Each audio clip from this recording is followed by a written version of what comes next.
Coming up on Lumination News, stress is a big influence on students right now. We'll show you how to kick those tests to the curb when it comes to studying.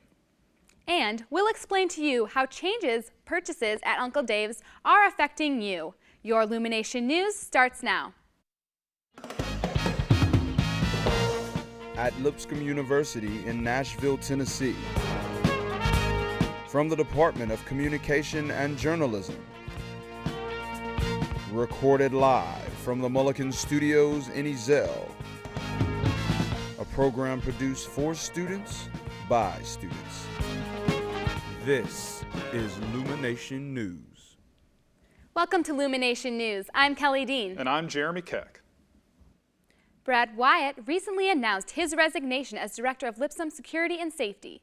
He will be pursuing a ministry opportunity in Memphis. Wyatt was a big part of Lipscomb's security improvements, including the installation of emergency call centers, cooperation with Nashville Metro Police Department, and an incident report level that is below the national averages of campuses in the surrounding area. Taking over for Brad Wyatt is Jim Humphrey. He has extensive military experience and is currently the Director of Veterans Services here on campus. A reception in Wyatt's honor will be held on March 7th at 10 a.m. Starbucks, Far East Fusion, Blue Coast Burrito, and Papa John's. These are all examples of the wide variety of meal options we enjoy with our dining dollars here at Lipscomb. But why can't we use our dining dollars at the convenience store too? Brianna Langley has the story that may answer a few of your questions. Just how convenient is the convenience store when dining dollars can't be used there? We spoke to some Lipscomb students to get their opinions on the issue. I think that the convenience store would make a lot more money if we took dining dollars, because there's a lot of things over there that people would want. I think it's not as convenient for students because not many meal plans offer flex. It really poses an inconvenience to only be able to use the Bison Bucks. There's always a method to the madness here at this university. We spoke to the head of Sodexo Dining to get some of the confusion cleared up. Dining dollars are actually used in a convenience store, but only on simply-to-go items.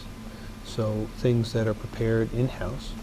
We need some options on meal plans that have potentially less flex or less dining dollars, so that we don't end up at the end of the year with a bunch of money that people have purchased that they can't use. Some of it goes back to taxes, because a portion of the flex is already taxed, and that does come into play. And then some of it goes back to the concept of what do you do with that money and what realistically can you use it for. Hope this information helped you understand a little bit more about Sodexo dining systems and Lipscomb's meal plans. This is Brianna Langley for Lumination News. Remember, everything in the Simply To Go cooler cabinets is available with your dining dollars. So if you ever need a quick meal on the go, just head over to the convenience store in the Student Center. Believe it or not, midterms have arrived at Lipscomb.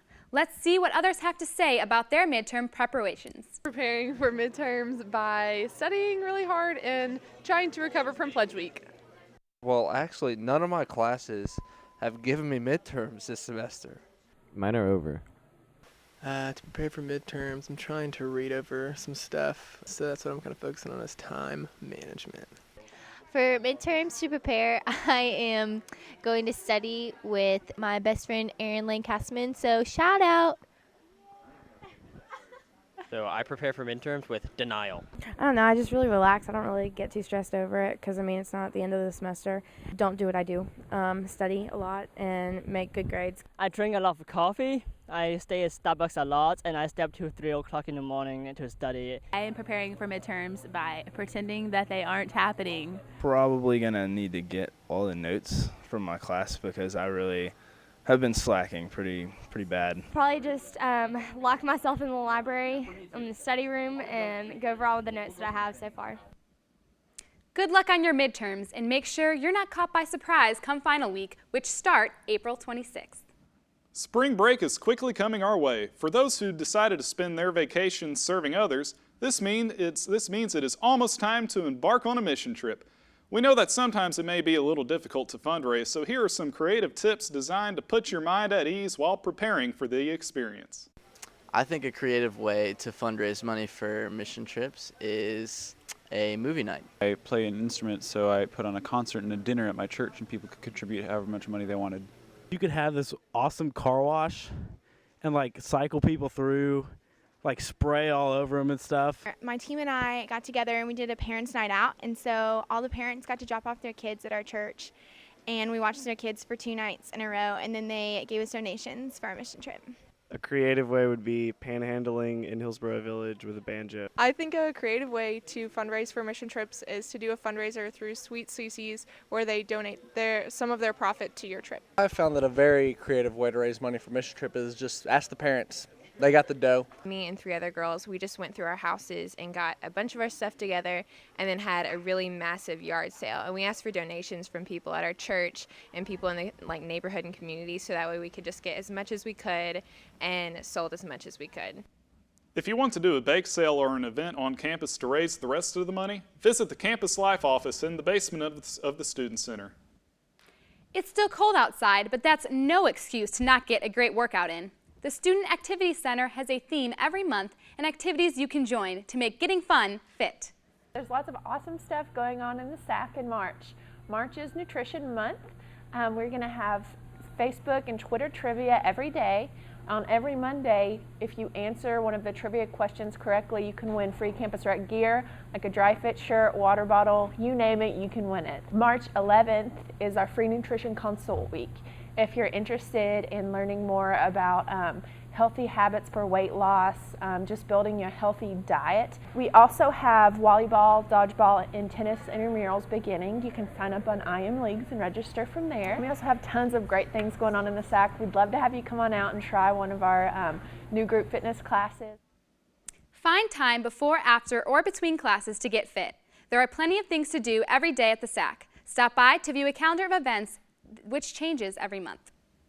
I'm Nicolette Carney, and in the final edition of Black History Month, we'll take a look at the impact of black athletes that have had on sports. Arthur Ashe, Aletha Gibson, Jack Johnson, and Jackie Robertson were 4 of the world's top black athletes who worked their way to elite statuses. Jack Johnson became the first black heavyweight champion in 1908 by defeating Tommy Burns.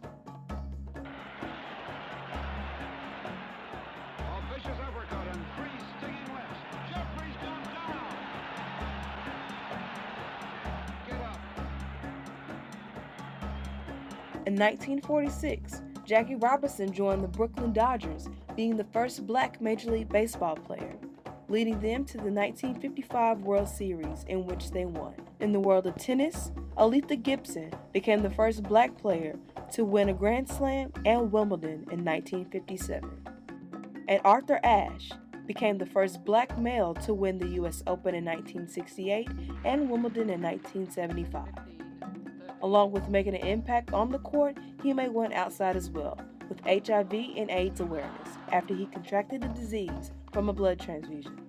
He died from the illness in 1993 at the age of 49. With past and present black athletes, from the Williams sisters to Muhammad Ali to Ken Griffey Jr. to Floyd Mayweather, their careers were made possible by Johnson, Robertson, Gibson, and Ashe. Without the perseverance of Ashe, Johnson, Gibson, and Robertson, the success of many black athletes from any sport would not be possible. A wave of sound took over Lipscomb's campus. You'll be sorry if you missed out on these musical performances. And the Student Activity Center isn't the only place for students to get their weekly workouts. See what happened at the SAC when we come back.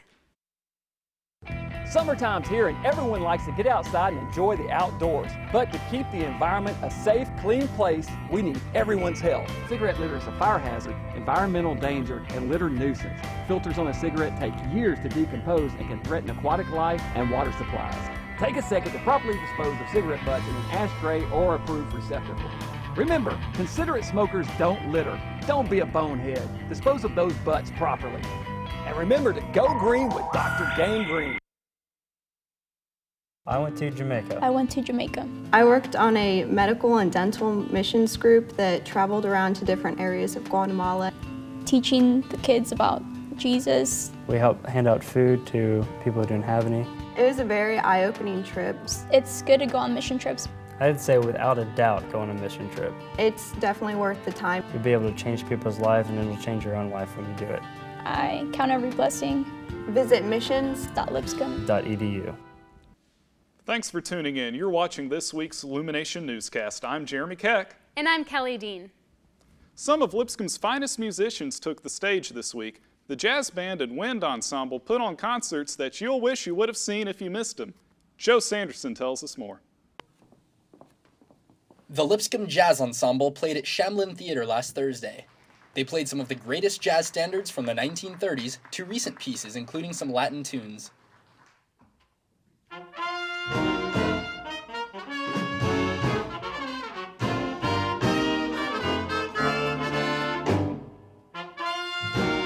I really loved the show. It was great. I mean, I don't normally come to this sort of thing, but I really enjoyed it, especially the instrumental part. One of my friends is actually playing in this, so that's what made it really cool, was to get to see her and get to listen to her play. Lumination's own Nicolette Carney was on stage with the band, keeping perfect time on the drums.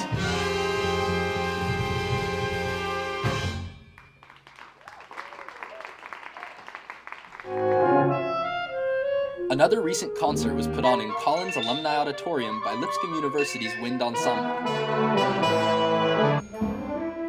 The percussion corps added a variety of sounds and effects to the mix, including snare, bass, and even a triangle.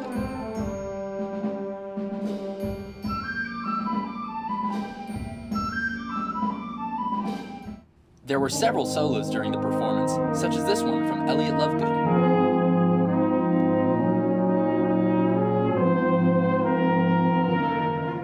Crowds at both events were enthusiastic and truly enjoyed the shows.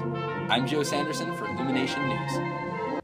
Be on the lookout for more concerts from the Jazz Band and Wind Ensemble coming up at the end of the year. Last week, SGA announced that the YouTube sensations Walk Off the Earth would be the headliners for this semester's spring concert. The evening show will take place on Tuesday, March 12th in Alumni Auditorium at a time to be decided. The show is closed to the public, but students are able to attend the concert for free when they show up with their student IDs. Check out Lumination Network for more information on the upcoming show. The Lipscomb men and women's ultimate frisbee teams traveled across state lines for a weekend full of games and memories. They played teams from across the Southeast. Chad Batson has the story. The Lipscomb Bangarang Ultimate Frisbee teams took their first road trip of the 2013 season to Conway, Arkansas, to play teams throughout the region. The Bangarang's captain Cameron Gilliam describes the experience. As far as the longest road trip, it was a lot of fun. Us all hanging out in the car. There's something that brings the team together when you travel together, and we got to stay at me and Mariah's house. The girls stayed at Mariah's, the guys stayed at mine. So it was a lot of fun. We all had a spaghetti dinner and got to hang out at Mariah's last night. So we had a good little team party. It just really, it's cool to see the family nature that develops when we all get to hang out together like this. I think that's the reason, honestly, probably more than half of the people that are on this. Like, the competition is fun, but the family and the community is even better. So it's good to be a part of it.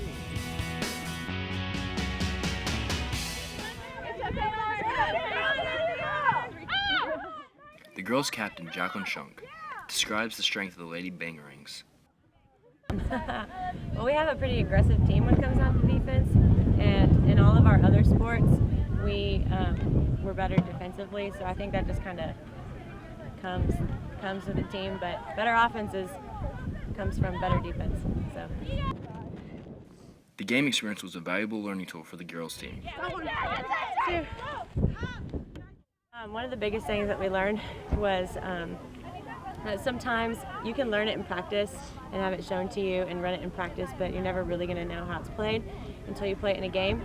And our girls came out and learned a lot because there's a lot of stuff that we didn't go through in practice. So we were really able to learn a lot more than we could teach in practice. So it was really good. It was really fun for a first tournament. It was a blast to get everyone together. I'm really glad the guys and the girls teams got to end up playing. The Ultimate Frisbee team enjoyed their longest road trip and bonding experience, making their team stronger. This has been Chad Batson for Lumination News. The men and women's clubs have been playing in tournaments since 2009. You can follow the team on Twitter. Their handle is @LUUltimate. The men's basketball team looks to clinch a bid to the conference tournament during their final regular season road trip to Georgia. With a week left in the regular season, they need wins to keep their hopes alive for postseason play. Here's Michael Fox with a look at the Bison's final road trip. The Bisons clinched a conference tournament spot last week in Georgia during their last regular season road trip. The Bisons faced the Mercer Bears, who grabbed solo possession of the #1 spot in the conference after the Bisons beat Florida Gulf Coast. The Bisons were not able to muster up any offense against the Bears en route to losing 83-58. Senior guard Deontay Alexander led the Bisons with 15 points on the night, followed by Martin Smith with 10. They might have come up short against Mercer, but they were able to bounce back against Kennesaw State, winning 70-55. Head coach Scott Sanderson was proud of his squad and still sees a little more room for improvement in the upcoming games. I thought we were pretty efficient, on both ends of the floor. We got some good shots in there. I thought it was just a total team effort, both offense and defense. I thought the second half of the zone really helped us. It kind of slowed them down and getting baskets. We're coming down to the last week of our season, and we still have room for improvement. We do. We haven't seen Jacksonville, North Florida since first of January into December. I can't remember when it was. It's been so long ago. So obviously those are two big games because they're home games and our next game. Plus those games are leading into the conference tournament. So we need to get back home and work on some things and improve and heal up a little bit and get ready for Thursday night. Alexander led the Bisons with 22 points against the Owls and led his team to a spot in the A-Sun tournament.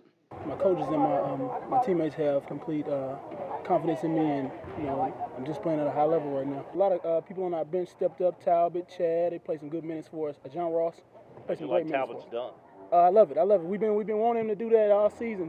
He's a very high jumper. The Bisons finished the season at home in Allen Arena against Jacksonville and North Florida. This is Michael Fox for Lumination News.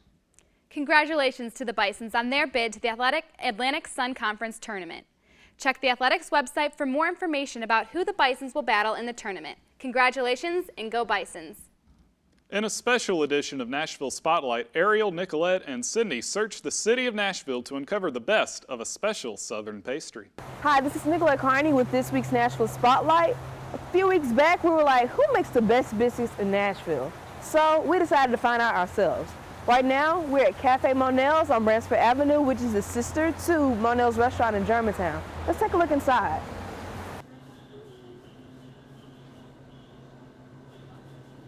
We're currently at My Choice, Cafe Monell's, and I picked this one because I had a life-changing experience. Being skeptical, I go in, I eat the biscuit, and lo and behold, I had a life-changing experience. First time trying the biscuit from Monell's, and it tastes really good. I think I'll rate this.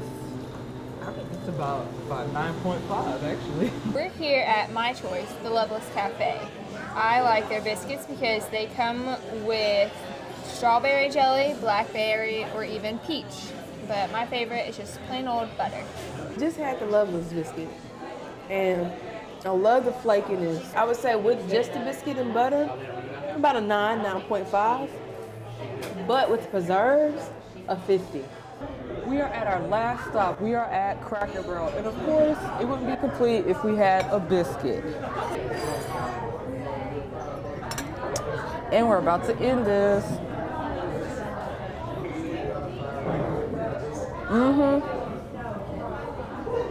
Excellent. This is not a biscuit. Stop. Okay, my verdict on the Cracker Barrel biscuit, I would go about a 7 out of 10. Checkmate. But this isn't chess. Anyways, this concludes this week's Nashville Spotlight. I'm Nicolette. I'm Ariel. And I'm Sydney. Tune in next week to see where we go in Nashville. Coming up on Trendy Tech, I've got all your tech updates crammed into a minute. This week, we're going to take a quick look at the PS4, the Galaxy S4, and Pirates. Yar!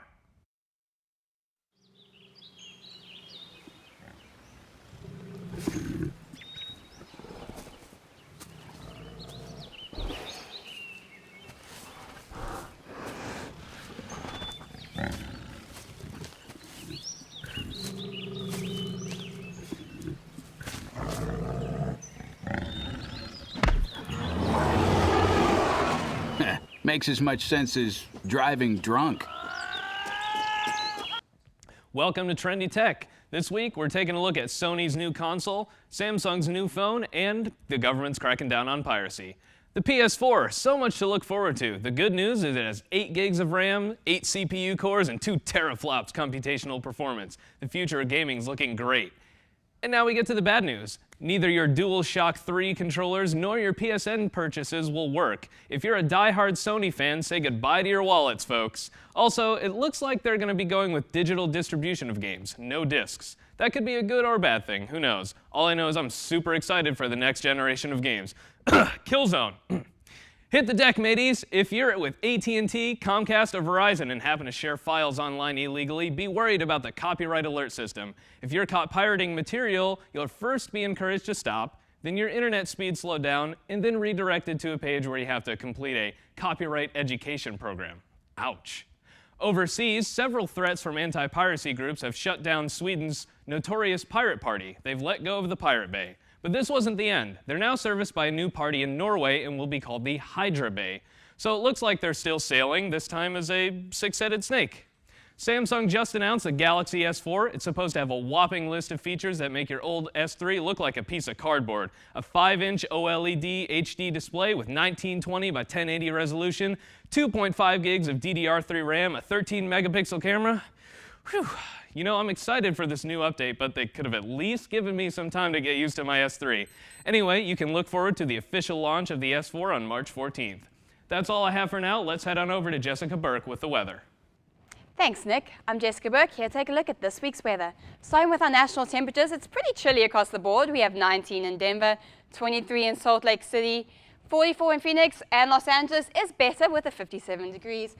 Over the east side, Nashville, 35 degrees, 43 in Charlotte. Florida's the place to be with sunny and beautiful 54. Moving on to our national satellite, we see cover over most of the southeast. Nashville, Knoxville, the entire state of Tennessee really is just covered in clouds. If we look at our national radar, our southeast radar at least, we see no rain over, if we can move on to our next map, although these clouds are lovely, thank you.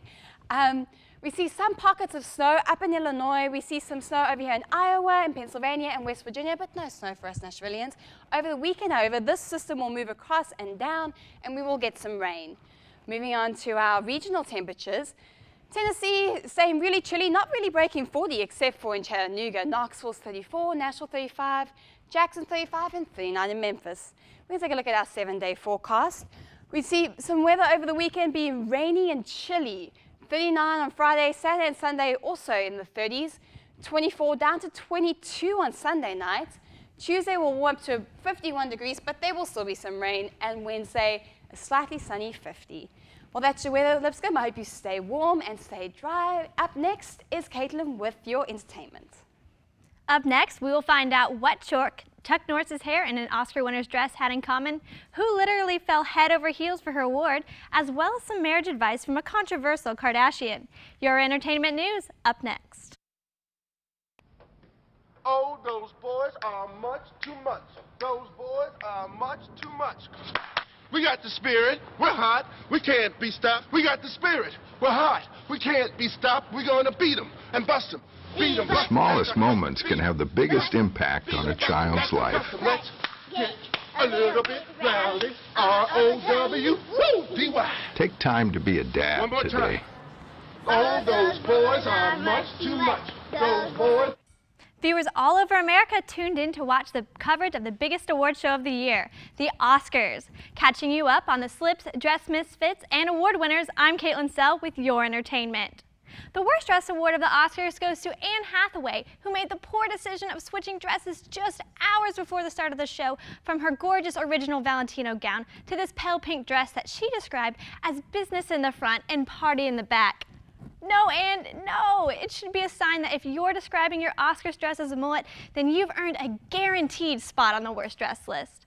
Although you have to give her credit for her winning supporting actress from Les Mis and her stunning live performance of I Dreamed a Dream at the Oscars. Speaking of winning, let's move on to Oscar winner Jennifer Lawrence, in my opinion, winning Best Dressed with her dreamy Dior gown. This dramatic dress lived a little bit too much up to its expectations and won the best of Jennifer Lawrence, as she actually tripped over its large ruffles going up the stairs as she went to receive her award for Best Actress. Hey, you win some, you lose some. And out of all people to be giving marriage advice, Kim Kardashian? After a marriage lasting only 72 days to a man she's been trying to divorce for the last 16 months, I think she's the one who could be taking advice. This week, she told Cosmopolitan that when it comes to marriage, give it a good 6 months before you commit, which makes sense that she is currently 4 months pregnant with her new boyfriend, Kanye West's baby. Some quick headlines this week you may have missed amongst all the Oscar buzz. Bachelor Sean Lowe said a surprising goodbye to sweet and Southern Ashley and the emotional 22-year-old. Dancing with the Stars cast for the 16th season is revealed, including a wide variety of contestants ranging from world-class athletes to country singers to comedians. And this week, pop star Justin Bieber walked out of a parlor in London with some fresh new ink on his arm, adding yet another tattoo to his body art collection of a Japanese symbol, crown, Jesus and praying hands, an owl, Roman numerals, and a hockey mascot, amongst others. And this new addition is a cross, or an X. Can't exactly tell. But what I can tell you, Justin, is if you keep up your tattoo craze like you've been doing the last few months, you're bound to run out of room soon. That's it for your entertainment this week. I'm Caitlin Sell. Up next, Lipscomb's baseball team has an opportunity for a comeback. Dwayne Wade does something he shouldn't have. UT is on a hot streak. The National Hockey League is being realigned, and the Nashville Predators visit the Anaheim Ducks. All this up next. Hey, Lindsay.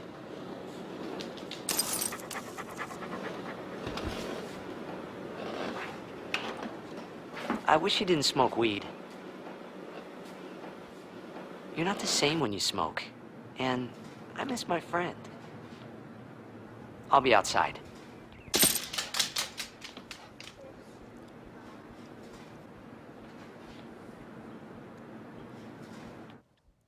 Lipscomb University's baseball team recently faced Northwestern. They had a bit of a rough start and eventually made a comeback later in the game, but the attempt wasn't enough to win, and the Bisons fell 11-4. The Bisons hosted Alabama A&M at Dugan Field and again fell with a 6-4 decision. The Bisons face Butler at home at Dugan Field next weekend, and hopefully they can grab a win. Moving on from Bison sports, we go to the SEC, where the Tennessee Volunteers are on a 6-game winning streak after defeating number 8 Florida. They took advantage of a Florida team that was playing with just 6 men and seemed to just out-tough the Gators down the stretch. In the 64-58 win, they were led by Jordan McRae, who scored all over the floor for 27 points. And Dwayne Wade has done something that he shouldn't have. That is giving himself his own new nickname. Wade, who has ditched his old nickname of The Flash for about 2 years now, wants to go by WOW, meaning Way of Wade. LeBron James has publicly announced how ridiculous he thinks Wade is being. For those of you in agreement with James that the nickname is corny, I wouldn't be worried about the new change because Wade will probably find a new nickname by the year's end. And the National Hockey League is proposing a new realignment plan for the NHL, making the league go from 6 divisions to 4 and would feature a playoff wildcard spot. The new plan calls for division playoffs and not conference playoffs like what is in place now. There are other factors to this new proposal, and the plan still needs approval from the NHL Players Association, the NHL's Board of Governors as well. If all involved parties agree to the new plan, the realignment will go into effect next season. And in more hockey talk, the Nashville Predators face the Anaheim Ducks at the Honda Center. The Ducks led 4-0 until 9:27 in the second period when Craig Smith scored a point for the Preds. The Ducks grabbed another point in the second, resulting in the final score of 5-1 in the Ducks' favor. The Preds returned to Smashville against the Edmonton Oilers on March 8th. That's it for your sports update this week. I'm Cage Sanderson. Now let's get back to the desk for those tweets of the week. Thanks, Cage. Our first tweet has to do with, surprise, surprise, more parking woes at Lipscomb. It seems like it was a big day on campus for some local high school kids. TJ Ojahoman tweets, band competition. You take this chaos to Belmont's campus. Ain't nobody got time for that. And we are less than 2 months away from graduation, and some students are really feeling the relief of finishing up those classes. Matt Brown tweets, the weight of the world has been lifted off my shoulders. I'm done with accounting. Finally, the Department of Communication and Journalism is saying goodbye to Administrative Assistant Bethany Crouch. She wants to share her sentiments about leaving such a tight-knit group of students. She tweets, excited to be a part of a new job on March 11th with 412 students, but I sure will miss my LU comm journalism peeps. Hashtag bittersweet, hashtag love you guys. Well, we're sure going to miss you, Bethany. I will too. This concludes your Lumination Newscast. Be sure to follow us on Twitter. I'm Jeremy Kay. And I'm Kelly Dean.